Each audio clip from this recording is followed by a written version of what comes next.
All right, so our project is pretty much done for just regular screen sizes, but in this video I want to tackle widescreens and just tablets, and then in the next video we'll deal with smaller mobile devices. So on widescreens and on tablets, I want the icon here to basically align to the left. So I want to turn each item into a flex container so that they go horizontal. This div and this icon are horizontal. Even though these are flex items themselves, they can also be flex containers. So let's head over. Actually, one thing I want to do before that, and we should have did this in the beginning. See how we have the style CSS below the mobile and the widescreen? We don't want to do that. We want the original style sheet above those two. So I'm going to go ahead and just Control C, copy this and delete it, and then move it above the widescreen and the mobile. Okay, so we're going to do that and save.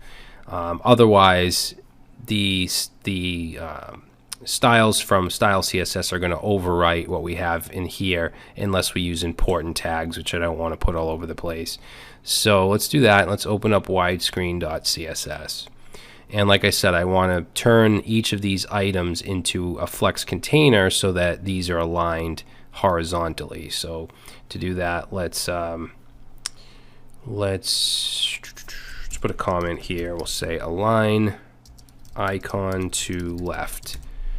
So we'll take the what ID, the items, and then the item itself, okay, because each of these have a class of item.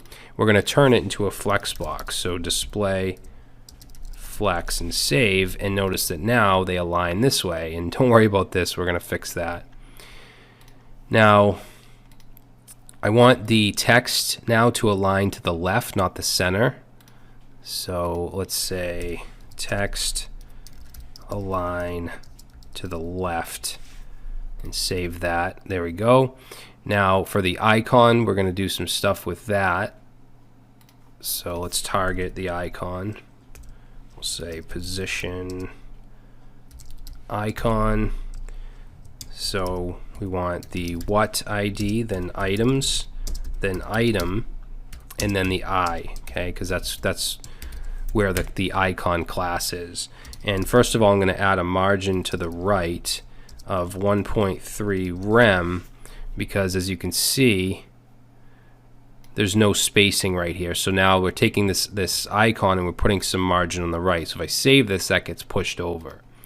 Okay, another thing I want to do is fix this. I want to align this in the middle. So we're going to use the align dash self, and we want to set that to center and save, and now that puts that in the center. And this by default has some margin bottom just from when we had it on the top. So I'm going to clear that by just saying margin bottom and 0. Okay, so I think that looks pretty good. And another thing I want to do on widescreens is I don't want the map in the form to be even. I want the map to take up more space. So if you remember, we have flex 1 for both of these. In fact, I'll show you in style CSS.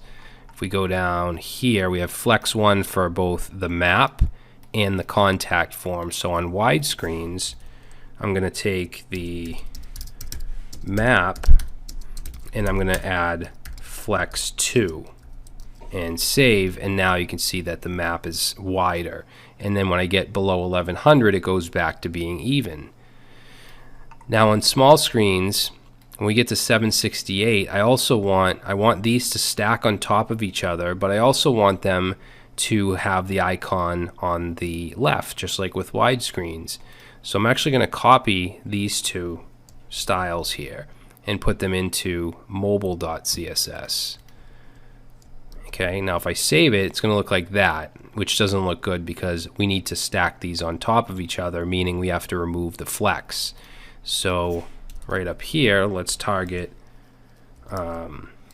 what items, and initially we had it set to flex, but now we want to basically clear that flex and say display block.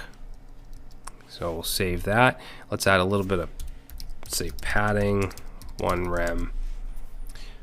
And there we go. So now they're stacked, and that looks pretty good. I mean, you could keep it, you could keep these in the middle. Like if we remove this and we save, you could have that, but I honestly think that this looks better. Now, every other style that we do in the mobile.css, I want to be for 500 pixels or less, because tablets should look fine. In fact, if we go ahead and look at our mobile view here with our Chrome tools, iPhone, obviously this doesn't look good. The menu doesn't, this doesn't, this doesn't. We're gonna have to fix all this stuff. But for the iPad, I think things look pretty good. It's big enough, it's wide enough to keep this flex here and here. The menu looks good. We can even add more links, and yeah, I think that's fine. So in the next video, we're going to target iPhone X 678, and if it does this with this side here, I'm not sure why that happens, but notice if I just resave my file, that goes away. So I'm not sure what that is. It's some kind of bug. But yeah, I'm going to just clear this up. And in the next video, we're going to start to work on basically, smaller screens that are under 500. So we're going to add a media query here for that, and we'll put all of our styles in there. Living life every day, late at night, not okay. All I want, and I pray, all I need are some better days. Fuck me, I'm looking in the mirror, so foggy, but I've never seen clearer.